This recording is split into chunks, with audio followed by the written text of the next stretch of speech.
Hello बच्चों, आज हम अपना आगे का एक नया चैप्टर स्टार्ट करने वाले हैं जिसका नाम है हमारा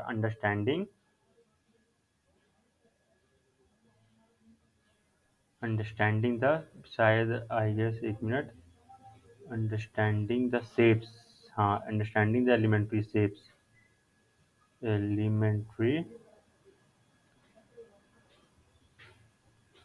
शेप्स। ये बेसिकली हमारा ये नेक्स्ट चैप्टर होने वाला है, शायद chapter number 5 of NCERT CBSE. तो देखो यहाँ पे क्या है।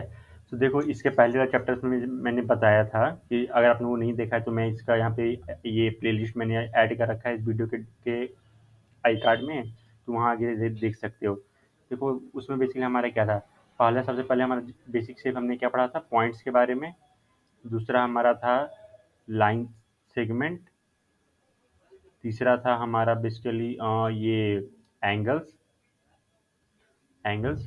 तो इस चैप्टर में बेसिकली हम क्या करेंगे, हम इन सब को मेजर करना सीखेंगे, मतलब एक दूसरे से कंपेयर करना सीखेंगे। जैसे जैसे कैसे तुम्हारी क्लास के बच्चे होते हैं, तो तुम्हारा एक क्लास के बच्चे को कोई फुटबॉल खेलना पसंद है, तो दूसरे को कुछ आर्ट या क्राफ्ट में कुछ पसंद होगा, किसी कुछ मैथ सॉल्व करना करना उसे अच्छा लगता है। तो कैसे तो इसी तरह से अलग अलग बच्चे के अलग अलग ये पैरामीटर्स होते हैं जिसके टोटल हम उनको कंपेयर कर सकते हैं। जैसे एक को फुटबॉल खेलना पसंद है, वो उसका एक पे ये पैरामीटर हो गया, हम उस पर उसको कंपेयर कर सकते हैं किसी और से जिसको मैथ से ऐसा कुछ है। उसी तरीके से यहाँ पर भी हमें यहाँ पर एलिमेंट्री सेट होते हैं, और इन सब के ना ये दो चार पैरामीटर्स होते हैं। तो उन्हीं बेसिकली ये पैरामीटर्स यानी कि मेजरमेंट पर हम इनको आज कंपेयर करेंगे in understanding the elementary shapes. क्यों? चूँकि और इनको पढ़ना इसलिए ज़रूरी है क्योंकि इन्हीं के बेसिस पर हम आगे का भी मतलब समझेंगे। जैसे कि लाइन सेगमेंट क्या होता है, लाइन सेगमेंट को मेजर करना सीखेंगे, तो उससे हम आगे हम जानेंगे कि ये ट्राइंगल्स, स्क्वायर्स और बाकी सारे जो पॉलीगॉन्स हम लोग कैसे मेजर करेंगे, क्योंकि लाइन सेगमेंट से मिलकर हमारे पास पॉलीगॉन बनते हैं। और हर पॉलीगॉन का फिर एक अपना ये एंगल होता है। तो इनको जानना इसलिए ज़रूरी है ताकि हम और आगे के ऊपर कॉम्प्लेक्स शेप्स को हम पढ़ सकें। देखो, पहला हमारा पॉइंट है। पॉइंट में बेसिकली क्या प्रॉब्लम है, सॉरी प्रॉब्लम नहीं, एक्चुअली पॉइंट का क्या मैंने बोला था कि इसका ना लेंथ होती है, इसकी no length no breadth, BRE। Point का क्या होता है, पॉइंट का ना लेंथ होता है ना ब्रेथ होता है। तो पॉइंट का बेसिकली हम कुछ भी नहीं करें। पॉइंट क्या हमने बोला, एक सिंपल सा एक डॉट, कहीं भी एक सिंपल सा डॉट, उसको हमने बोल दिया पॉइंट। तो पॉइंट की ना लेंथ होनी है ना ब्रेथ होनी है, ये बस एक है बस। हाँ, इतना ही है इसमें। तो पॉइंट को हम यहाँ से हटा देते हैं। हम इसमें बेसिकली जानेंगे लाइन सेगमेंट एंड एंगल्स के बारे में। तो देखो, अभी हम पढ़ेंगे ये लाइन सेगमेंट। हमारा पहला हमारा होगा लाइन सेगमेंट। देखो, इसमें क्या है हमारा लाइन सेगमेंट का मीनिंग है कि मैंने क्या बताया था, लाइन सेगमेंट मतलब हमारे पास हुआ एक इधर, जैसे देख लो, एक पॉइंट यहाँ, एक पॉइंट यहाँ। पॉइंट को हम क्या कैपिटल अल्फ़ाबेट से बताते हैं, दिखाते हैं। तो ये से एक पॉइंट दूसरे पॉइंट तक मैंने एक लाइन खींच दी, इसको हम क्या बोलते हैं, लाइन सेगमेंट। और a fixed part of line, और a fixed part of line. Fixed भी नहीं बोलूँगा, यहाँ लिख लो bounded, bounded part of line. Line हमने क्या पढ़ा था, जो इन्फिनिटली इस तरफ जाए, इसका हमने एक पार्ट लिया और उसको हमने बाउंड कर दिया कि तुम सिर्फ यहीं से इन्हीं के बीच में रहो, तो उसको हमने बोल दिया लाइन सेगमेंट। अब देखो यहाँ क्या है, लाइन सेगमेंट को बेसिकली इसे हम कंपेयर करते हैं इसके लेंथ पर। We compare line segment on its length, इसकी लंबाई कितनी है, इसकी चौड़ाई तो कुछ है नहीं, मतलब एक लाइन, ये लाइन सेगमेंट का मैंने कुछ फिजिकल एग्जांपल क्या दिया था, या फिजिकल मॉडल क्या होता है। जैसे कि तुम्हारा कोई वायर, कोई थ्रेड, ये तुम्हारा एक लाइन सेगमेंट हुआ।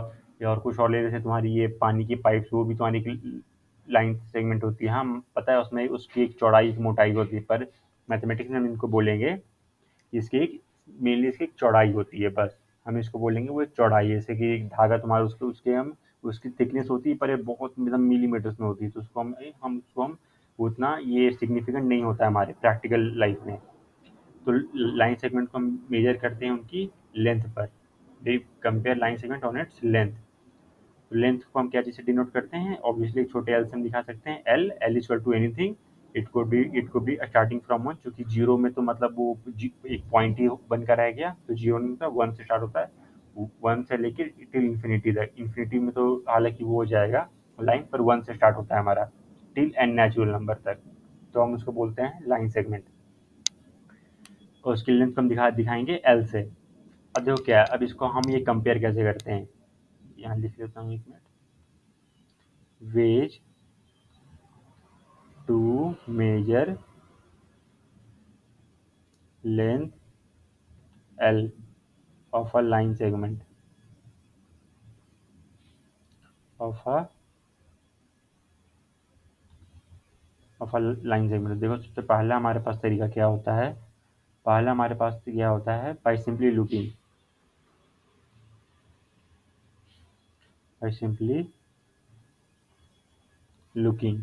जैसे कि मान लो कि मेरे पास एक यहाँ पर ये वाली मेरे पास है लाइन सेगमेंट ए से बी तक, और दूसरी मैंने दे दी इस तरह से सी और डी। अब मैं पूछ रहा हूँ कि इनमें से बताओ कि इनमें से सबसे ये लंबा कौन सा है। अब मैं यहाँ पे तुमसे क्वेश्चन पूछ रहा हूँ, which is longer, A B और सी डी, कैसे तुम बताओगे। और वैसे तो सिंपल सा, तुम्हें यहाँ पे आँखों से तुम अपने आँखों से देख के बता सकते हो कि भाई ये ए बी तो ज़्यादा लंबा दिख रहा है सी डी के कंपैरिजन में, तो मैं यहाँ इसका आंसर सीधा लिख सकता हूँ ए बी। पर हर बार तो ऐसा ज़रूरी नहीं है, जैसे कि मान लो कि अगर मेरे पास यहाँ एक लाइन सेगमेंट है, लेट से इसको भी लिख देता हूँ पी क्यू, और यहाँ से एक लिख दिया वाई जी। अब बताओ कि इसमें से कौन सा लंबा है। अब देखो, अब यहाँ पे कुछ प्रॉब्लम आ रही है हमारे पास, यहाँ पे हमें देखने से पता नहीं चल रहा है कौन सा लंबा है, क्योंकि दोनों में साथ कुछ बस समथिंग कुछ सम मिलीमीटर का कुछ अंतर हो सकता है। लेट से अगर ये हमारे पास 1 सेंटीमीटर है, तो ये शायद हमारे पास हो सकता है 1.2 सेंटीमीटर हो। अब ये 0.2 को हम कैसे आंखों से देख के तो पता लगा नहीं सकते, तो इसके लिए हम यूज करते हैं दूसरा मेथड। दूसरा मेथड हमारे पास क्या है, बाई यूजिंग अ रूलर। देखो यहाँ पे ये रूलर मतलब तुम लोग को पता होगा, एक स्केल, जैसे देखो यहाँ पे दिख रहा होगा, मैं ये दिखा रहा हूँ, देखो एक स्केल है हमारा ये इस स्केल से हम मेजर कर सकते हैं एक लाइन सेगमेंट को। जैसे कि यहाँ पे शायद मेरे पास ऑप्शन है, एक मिनट, देखो एक एक एक मैंने ये खींचा लाइन, और दूसरा मैंने इस तरह से खींचा। अब मैं बोल रहा हूँ कि तुम इन दोनों को मेजर करो, ये मेरे पास है पी क्यू और ये मेरे पास है एक्स वाई। अब बोल रहा हूँ कि इन दोनों की मुझे एल बताओ कितनी होगी, इसकी एल और इसकी एल कितनी होगी। तो ऑब्वियसली इसके लिए हम रूलर यूज कर सकते हैं। रूलर क्या है कि मतलब यहाँ पे शायद रूलर नहीं है इसमें, देखिए जो स्केल होता है हमारा 15 सेंटीमीटर, वी यूज या 15 और 30 सेंटीमीटर स्केल। तो इसके हम इसको स्केल का इस्तेमाल कर सकते हैं उन छोटे छोटे ये टू मेजर मिलीमीटर तक, टू मेजर एम एम यानी कि हमने क्या हुआ मिलीमीटर तक पहुंचने के लिए हम स्केल का यूज कर सकते हैं। तो यहाँ पे देखो, लिख लो, देखो यहाँ पे स्केल में तुम्हारे पास ये सबके सब अपने हाथ पर जो स्केल है, स्केल तुम्हें दिख रहा हो कि यहाँ ऊपर मार्किंग है, 0 से स्टार्ट है 15 तक जाता है। तो उसमें हमने हमारे पास क्या चीज़ दिया हुआ है कि 1 सेंटीमीटर जो होता है वो खुद 10 मिलीमीटर के बराबर होता है। 1 सेंटीमीटर बस खुद 10 मिलीमीटर के बराबर होता है। इस पर वो मार्किंग सारी बनी हुई है। तो एक हमारे पास हो गया रूलर। अब देखो रूलर में भी क्या दिक्कत होता है कि अगर हमने उसे साइड से देखा, जैसे कि देखो ये मेरी 5 उंगलियां हैं, मैंने अपना हाथ इस तरह घुमा दिया, अब तुम्हें कितनी उंगलियां दिख रही है। अब 5 से तो कुछ कमी दिख रही होंगी, 5 से कुछ कमी। वापस मैंने इस तरह का, अब मैंने इस तरफ घुमा दिया, अब बताओ मेरी कितनी उंगलियां दिख रही है। तो उसी तरीके से स्केल में भी होता है। स्केल में भी क्या है कि अगर ये मेरा स्केल है, देखो मैं यहाँ पे एक रफ डायग्राम बना रहा हूँ स्केल का, ये 1 2 3 4 इसी तरह से यहाँ 15 तक गया हुआ है। एक एक बार मैंने अपना आँख रखा यहाँ पर, एक बार मैंने अपना आँख रखा एकदम उसके ऊपर, और एक बार मैंने इस तरफ रखा। तो जब मैं इस आँख से देखूँगा या इस एंगल से देखूँगा, तो हमारे रीडिंग में कुछ एरर आ जाती है, हमारे रीडिंग में एरर आते हैं, अनटिल अनलेस हम उसे एकदम आई लेवल पर ना देखें। यानी कि अगर मेरा इस तरह स्केल है, इस तरह मेरा स्केल है, तो मैं एकदम अपने आँखों के एकदम इस तरह ये सामने रख रहा हूँ। और अगर मैंने इस तरह देखना शुरू किया या इस तरह देखना शुरू किया, तो फिर ये हमारे लिए ये एरर का सोर्स होता है। एरर इन द सेंस कि अगर मान लो उसकी लेंथ होगी 1.5 सेंटीमीटर, तो हम उसे पढ़ लेंगे 1 सेंटीमीटर, या हम उसे पढ़ लेंगे 1.9 सेंटीमीटर, जो कि 2 के आसपास में आ जाता है 2 सेंटीमीटर से। तो ये जो हमारा 0.5 का जो अंतर हो रहा है, तो उसको हटाने के लिए हम तीसरा मेथड यूज करते हैं। वो क्या है? By using ruler plus divider. तुम लोग वो डिवाइडर पर देखा ही होगा, डिवाइडर की इसकी एक पॉइंट इस तरफ होती है, इस एक उसका इस तरह होता है, और एक इसका पॉइंटर इस तरह होता है। डिवाइडर जो कंपास कहते हैं, एक डिवाइडर आता है तो ज्योमेट्री बॉक्स में, उसी तरीके से हम यहाँ पर एक रूलर के साथ एक डिवाइडर का यूज करते हैं। इसमें क्या होता है बेसिकली हमारा, हम ये हमारे पास स्केल है, सॉरी एक मिनट, ये जैसे कि हमारे पास है कुछ, लेट्स से हमारे पास एक लाइन से सेगमेंट है, ये हमारे पास हो गया एक लाइन सेगमेंट, ए भी, ये भी हमारे पास हो गया एक लाइन सेगमेंट। मैंने वो डिवाइडर लिया, डिवाइडर के मैंने एक पॉइंट को यहाँ पर रखा और दूसरे पॉइंट को मैंने यहाँ तक खींच दिया। इससे हमें एक एक फैला हुआ हमें डिवाइडर मिल जाएगा। फिर मैंने उस फैले हुए डिवाइडर को लिया और मैंने रख दिया यहाँ स्केल पर। इस स्केल पर ऑब्वियसली मार्किंग है 0, 1, 2 टिल 15 तक। तो मैंने ये उस डिवाइडर के पॉइंट को लिया, मैंने 0 पर रखा, और दूसरा जो था मैंने उठाकर उसको जहाँ पर वो पहुँच रहा था मैंने उसको वहाँ रख दिया। ये तो इससे हमें थ्रू डिवाइडर एंड और स्केल की वजह से हमें फिर उसकी लेंथ मिल जाएगी, लेंथ, लाइन सेगमेंट की लेंथ। तीसरा मेथड था हमारे पास ये। तो टोटल हमारे पास 3 मेथड है, जिसमें से हमारे पास सबसे ज़्यादा अब तक हमारा हमारे लेवल के हिसाब से ये हमारा होता है बेस्ट, मतलब बेस्ट यानी कि in the sense of least error देने वाला। ये दूसरा हमारे पास होता है स्केल यूज करने में। सबसे पहला है आंखों से देखकर, पर आंखों से देख के हम छोटे छोटे लेंस नहीं पहचान सकते, तो हम दूसरा मेथड यूज करते हैं रूलर, जिससे हम मिलीमीटर तक जा सकते हैं। पर कितनी क्या होता है कि चूंकि हम आँख कहीं हमारा, हम इस एंगल से देख सकते हैं, इस एंगल से भी देख सकते हैं, तो इनसे एरर आता है, तो उनसे बचने के लिए हम यूज करते हैं डिवाइडर का। डिवाइडर से पहले हमने वो उतना फैला दिया जितने का हमें नाप लेना था, फिर हमने उसको स्केल पे रखकर देखा कि भाई ये कितना लंबा था। एक पॉइंट रहता है 0 पर, दूसरा जहाँ तक पहुँच रहा है, वो हमें देती है length of that line segment. तो ये थे हमारे पास कुछ तरीके लाइन से सेगमेंट की लेंथ, ये लेंथ को जानने के, उसकी लेंथ लंबाई जानने के। सो आपको सो आगे की क्लास में हम कुछ सॉल्व करेंगे कुछ क्वेश्चंस। अब हमारे पास कुछ आएंगे कुछ क्वेश्चंस।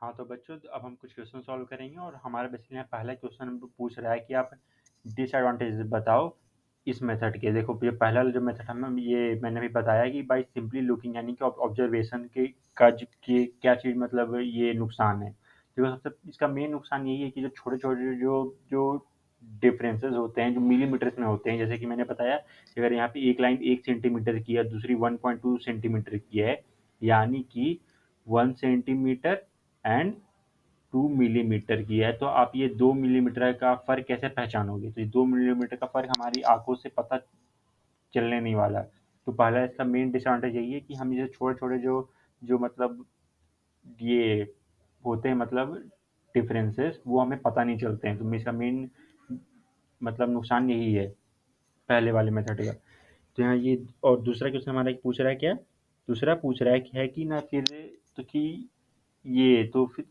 तीसरा मेथड क्या हमारा क्यों मतलब बढ़िया है। ये जो मैंने यहाँ पे ये तीसरा मेथड मेथड बताया एक डिवाइडर यूज करने का, तो इसका ये वाला मेथड क्यों बढ़िया है। पहला तो इसका मेथड यही है कि भाई डिवाइडर क्या है कि हम उससे मतलब पूरा एक हमने एक पहले तो उसमें क्या था, हमने पहले पूरा एक नाप ले लिया उस जो हमें मिली थी लाइन सेगमेंट, और हमने फिर उसका ये स्केल पे रखा, और फिर हमने अच्छे से मिलाकर देख लिया कि हाँ भाई इसका इतना है। तो डिवाइडर का मेन मकसद इसका काम यही कि जो हमारा रीडिंग ये एरर होता है कि हमने वो कुछ 1 मिलीमीटर ज़्यादा पढ़ लिया, 1 मिलीमीटर कम पढ़ लिया, तो वो हमारे डिवाइडर में नहीं होता, क्योंकि हम अच्छे से उसको नाप सकते हैं, बेशर्ते कि हमारा वो डिवाइडर हिलना नहीं चाहिए। तो ये था हमारा ये तीसरे मेथड का एडवांटेज, क्यों हम इसको प्रीफर करते हैं एज कम्पेयर टू बाकी सारे मेथड का। अब हमारे पास यहाँ क्वेश्चन नंबर 3 है। क्वेश्चन नंबर 3 बोल रहा है हमारा, क्वेश्चन नंबर 3 बस इतना बोल रहा है हमारा कि देखो हमें यहाँ पर एक लाइन सेगमेंट मिला हुआ है ए बी, यहाँ पर चल रहा है सेगमेंट है ए और इधर है बी, और यहाँ पे हमने कोई भी पॉइंट ले लिया, कोई भी हम रैंडमली, लेट से मैंने यहाँ पे एक पॉइंट ले लिया, तुम कहीं भी ले सकते हो रैंडमली इस ए से बी के बीच में मैंने एक पॉइंट ले लिया रैंडमली ए से बी से बी के बीच में। अब यहाँ बोल रहा है कि आप ए बी की लेंथ जानो, आप पहले तो आप ए सी की लेंथ जानो, फिर सी बी की लेंथ जानो, और फिर यहाँ पे ये बताओ कि ए बी क्या है, बराबर है ए सी प्लस बी सी के। बताओ ये क्या, ये बताना है कि क्या ये ट्रू है या फॉल्स है।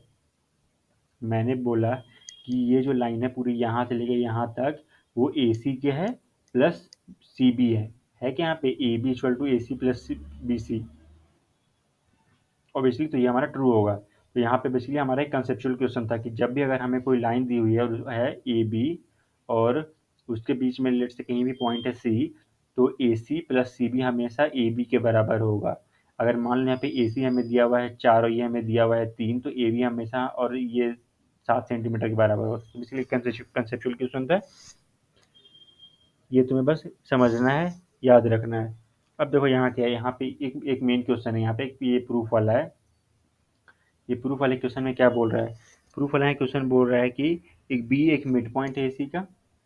यहाँ पे मेरे पास एक लाइन है एसी एसी, यहाँ पे एक लाइन है, और यहाँ बोल रहा है कि बी मिड पॉइंट है एसी का। बी मिड पॉइंट है यहाँ, यानी कि बी यहाँ पे, यानी कि ये लाइन और ये लाइन बराबर होगी। बी मिड पॉइंट है तो यानी कि इन दोनों को इक्वल इक्वल पार्ट में डिवाइड करेगा। मिड पॉइंट मतलब क्या, बीच का, बीच में जो हुआ। अब क्या बोल रहा है, and C is a mid point of B D. तो अब मैंने यहाँ से एक और ऐसा लाइन खींचा और डी तक, और मैंने बोला कि सी अब मिड पॉइंट है बी डी का, यानी कि ये इसके बराबर हो गया। देखो क्या था हमारा ये, यानी कि ये पूरा हमारा, एक मिनट में ये टिक्स बता देता हूँ। ये जो यहाँ से जो यहाँ तक हमारा दिया हुआ ए से बी तक, ये हमारा ए बी है, ए बी हमारा हो गया, ये हमारा हो गया बी सी है, सॉरी ये बी सी है, और ये हमारा सी डी है। तीन पार्ट में डिवाइडेड है, 1 2 3, तीन पार्ट में डिवाइडेड है। तो अब बोल रहा है कि बी मिड पॉइंट है, यहाँ पे लिख देता हूँ, B is mid point of A C and C is mid point of B D. तो आपको प्रूफ करना है कि ए बी जो है सी डी के बराबर है, A B equal to C D के बराबर है। बताओ कैसे होगा। देखो इसको हम इस तरह सॉल्व करेंगे। सॉल्यूशन देखो इसका, यहाँ पर हमें बोला जा रहा है कि बी मिड पॉइंट है ए सी का, तो हम ये लिख सकते हैं कि A C, sorry A B is equal to B C. अगर ये हमारे पहला कंडीशन था और ये हमारी दूसरी कंडीशन था, तो फिर हम इसको लिख सकते हैं ये पहली कंडीशन से ये ट्रू होगा कि अगर बी मिड पॉइंट है तो A B equal to B C होगा। उसी तरीके से हम ये लिख सकते हैं कि अगर सी मिड पॉइंट है बी डी का, तो B C equal to C D होगा। ये हमारी फ्रॉम दूसरे से आगे ट्रू। तो अब देखो यहाँ क्या है, बोला जा रहा है कि बी सी ए बी के बराबर है, बी सी सी डी के बराबर है। तो क्या हम इन दोनों को मिलाकर लिख सकते हैं कि A B equal to C D के बराबर है। बोला कि भाई बी सी ए बी के बराबर, बी सी सी डी के भी बराबर है, तो हमने लिख दिया कि ए बी यानी कि सी डी के बराबर है। तो ये हमारा ये वाला भी प्रूफ हो गया, प्रूफ्ड। तो इससे हमें क्या पता चला कि ये ए बी जो हमारा दिया हुआ है ये साइड, वो इस साइड के बराबर है। इससे ये भी हमारा कंसेप्चुअल क्वेश्चन था। यहाँ क्या बोला जा रहा है कि एक अगर लाइन है और उसके दो मिड पॉइंट्स है, दोनों मिड पॉइंट्स उसको इक्वल पार्ट्स में डिवाइड कर रहे हैं, तो एक पार्ट दूसरे पार्ट के बराबर ही होगा। ये भी हमारे कंसेप्चुअल क्वेश्चन था। तो इस एक्सरसाइज में बस इतना ही था बच्चों। आगे हम पढ़ेंगे एंगल्स के बारे में, जो हम पढ़ेंगे अगली क्लास में। आपको ये वीडियो कैसा लगा आप ये नीचे कमेंट सेक्शन पे लिख दो, और फिर हम आगे आगे क्लास में जानेंगे। Thank you.